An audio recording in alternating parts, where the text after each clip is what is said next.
Welcome back. आज ख़वातीन के आलमी दिन के मौके पर मैं बहैसियत एक औरत डॉक्टर आफिया सिद्दीकी के केस पर बात कर रही हूँ। मेरे साथ स्टूडियो में सामिया राहील काजी साहिबा मौजूद हैं और कराची में हमें ज्वाइन कर रही हैं डॉक्टर फौजिया सिद्दीकी साहिबा। डॉक्टर फौजिया, आप मुझे ये बताएं कि जो आपके पास आपका नेफ्यू है डॉक्टर आफिया का बेटा, इस वक्त उसके क्या तासुरात हैं और जब वो आपके पास आया तो उसकी मेंटल कंडीशन क्या थी? आफिया के बेटे की वो सबके सामने ही थी, उसकी मेंटल कंडीशन और वो जो थी ही इज़ माशाल्लाह से इम्प्रूविंग। और ये कि उसके तासुरात ऑब्वियसली वन ऑफ कंफ्यूजन है, क्वेश्चंस बहुत हैं, आंसर्स कोई भी नहीं है। I mean worst form of human coercion है। एक माँ से वुमेंस डे के हवाले से भी एक माँ से उसके बच्चे छीन लिए जाएं, इससे बड़ा जुल्म मेरे ख्याल से कुछ नहीं हो सकता। इस वक्त हमें ज्वाइन कर रहे हैं बैरिस्टर जावेद जाफरी साहब। अस्सलाम वालेकुम बैरिस्टर साहब। अस्सलाम वालेकुम जी। बैरिस्टर साहब, हम डॉक्टर आफिया केस पे बात कर रहे हैं। आप मुझे बताएंगे कि इस वक्त इस केस की लीगल हैसियत क्या है, बिकॉज अवाम में अभी इतनी क्लैरिटी नहीं है on what actually can be done to help her. जी, इस वक्त जो सिचुएशन है इस केस की वो ये है कि डॉक्टर आफिया सिद्दीकी जो कि बिल्कुल मासूम थी और जिसे अमेरिका वाले पकड़ के 2003 में ले गए थे बगैर किसी अदालती कार्रवाई के, वो आजकल ब्रुकलिन की एक जेल में उन पे बड़े जुल्म ढाए जा रहे हैं और उनको न्यूयॉर्क की एक ज्यूरी ने कन्विक्ट कर दिया है कि उन्होंने हमला किया चंद अमेरिकनों पे, जो सरासर गलत है। और अगर कोई इंसाफ वहाँ पे होना होता, जो मैं पहले दिन से कह रहा हूँ कि न्यूयॉर्क में मुसलमानों या रंगदार लोगों के बारे में इंसाफ नहीं होता, तो उसको कन्विक्ट नहीं किया जाना। अब उसको अदालत सेंटेंस करेगी मेरे ख्याल में और 2 महीनों में, और उसकी सेंटेंस जो है मिनिमम जो है लॉ में प्रेस्क्राइब्ड वो लाइफ इम्प्रिजनमेंट है। इस सारे सिलसिले में मैं ये अर्ज़ करता जाऊं कि मुझे इसके बारे में पहले इल्म जुलाई 2008 में हुआ था, जबकि मैं डॉक्टर कदीर के केस के सिलसिले में गया हुआ था इस्लामाबाद। तो उसी वक्त मैंने एक हाथ से लिखी हुई हब्से बेजा की अर्ज़ी इस्लामाबाद हाई कोर्ट में फ़ाइल कर दी थी। तो पाकिस्तान की जो हुकूमत है और अटॉर्नी जनरल है, इन लोगों ने हमेशा ये कहा कि अगर 4 नवंबर 2008 तक डॉक्टर आफिया सिद्दीकी को अमेरिका डिप्लोमेटिक नेगोशिएशंस के सिलसिले में वापस नहीं करता तो हम ये मामला जो है इंटरनेशनल कोर्ट ऑफ जस्टिस दी हाग में ले जाएंगे, जो वो नहीं लेके गए। बैरिस्टर साहब, इतनी ह्यूमन राइट्स ऑर्गेनाइजेशंस हैं सारी दुनिया में और स्पेशली सेकेंड वर्ल्ड वॉर के बाद तो हमने देखा कि फिर जूस की हिमायत में जितने वॉर क्राइम्स की हर किस्म के ट्रायल्स हुए और लोग पनिश हुए, तो देखिए सर्बिया में भी हर जगह भी लोगों को आफ्टर वॉर इस वक्त ये अफगान वॉर के बाद यूएस इन्वेजन ऑफ ईरान का फॉल आउट है, इसको आप क्या कहेंगे? ये एक वॉर क्राइम है, how do you take this case? जी, मेरा हमेशा ये नज़रिया रहा है कि ये जब ये जो वाक़या हुआ था 9/11 का न्यूयॉर्क में, तो वो किया तो वो सऊदी अरब वालों ने था।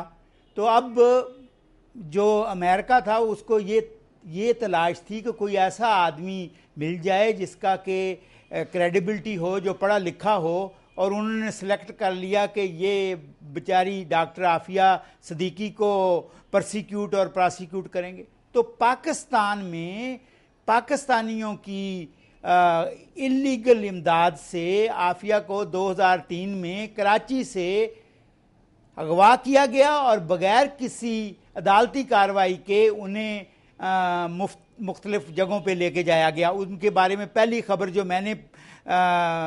मुझे मालूम हुई वो जुलाई 2008 में थी।